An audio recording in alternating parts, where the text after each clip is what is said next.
what time it is? It is Ambedkar, Dr. Ambedkar time. That's what time it is. It is truly a pleasure to be here tonight with all of you. I got to first thank Kumar and his wife, Prem, for extending invitation for tonight, and all of you that are on this committee. I remember that you had visited me when I was on Ohlone College 12 years ago, in the last 12 years. And so that's where we began a relationship with this committee, with this organization, that means that we want equality for all people, and especially getting an education. When I lost my parents at such a young age, there was nothing else for me to do but to fall back on good education and work hard to get a good living for all of us.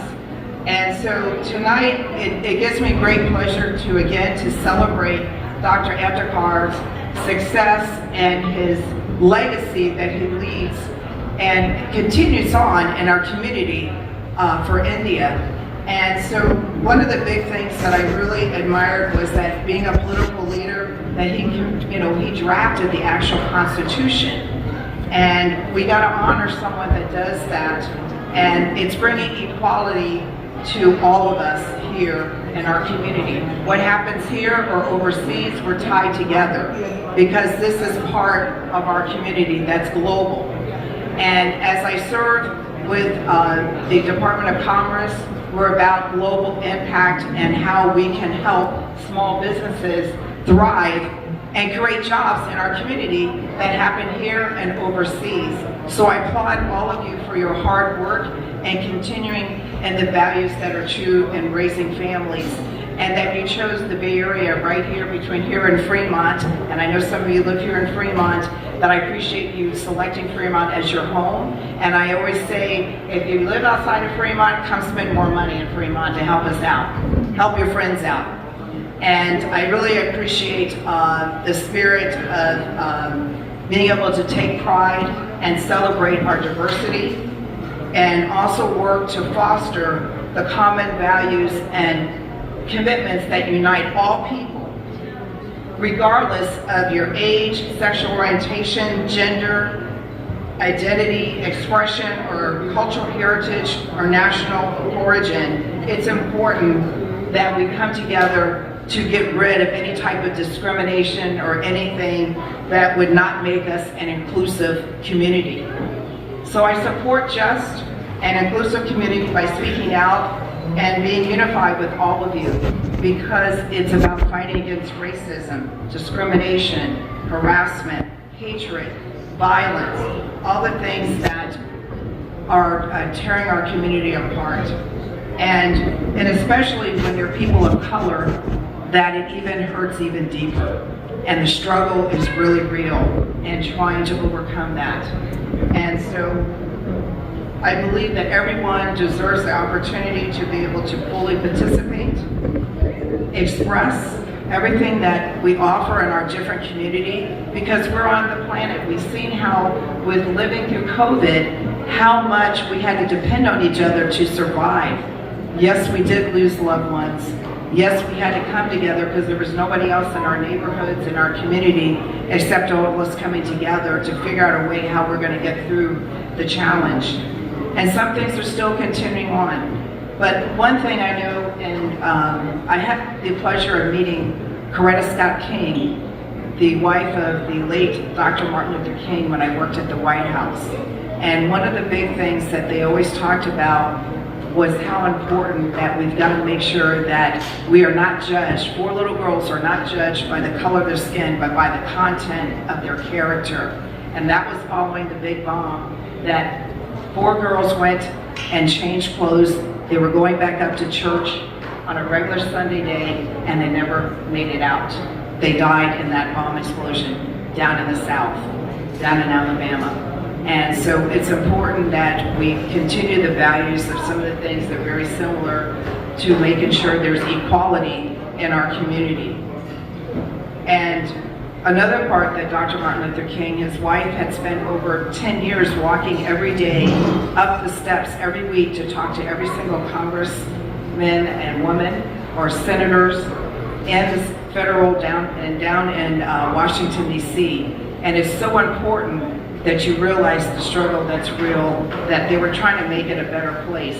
I don't know if you realize, but in the Fremont Downtown Center, we have a quote, and I passed the initiative to making sure the quote was put on the wall of the city of Fremont that is dedicated to Coretta Scott King.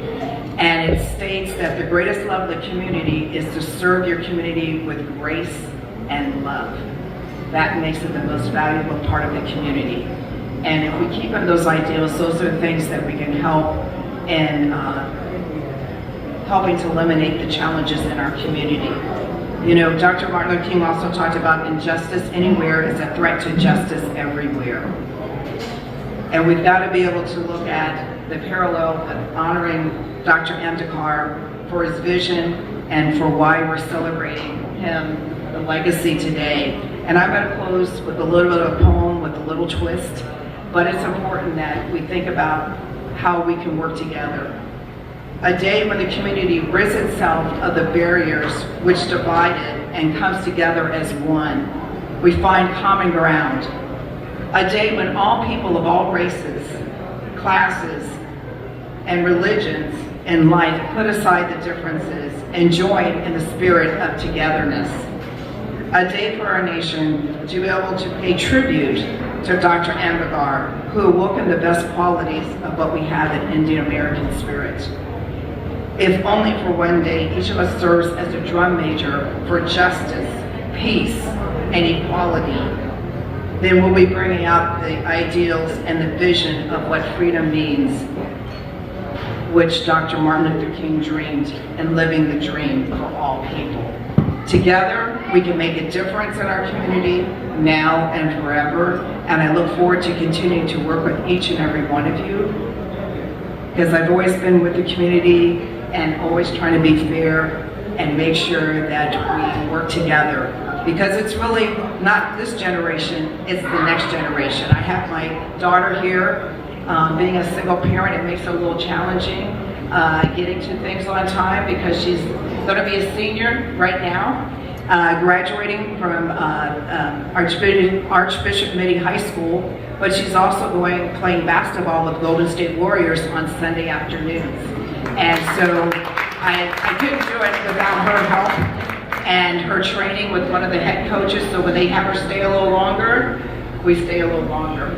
And it's an opportunity because they adopted her into being a mentorship program for playing basketball. So hopefully all of you will come out in the fall and cheer her on for San Francisco State University's women's basketball team.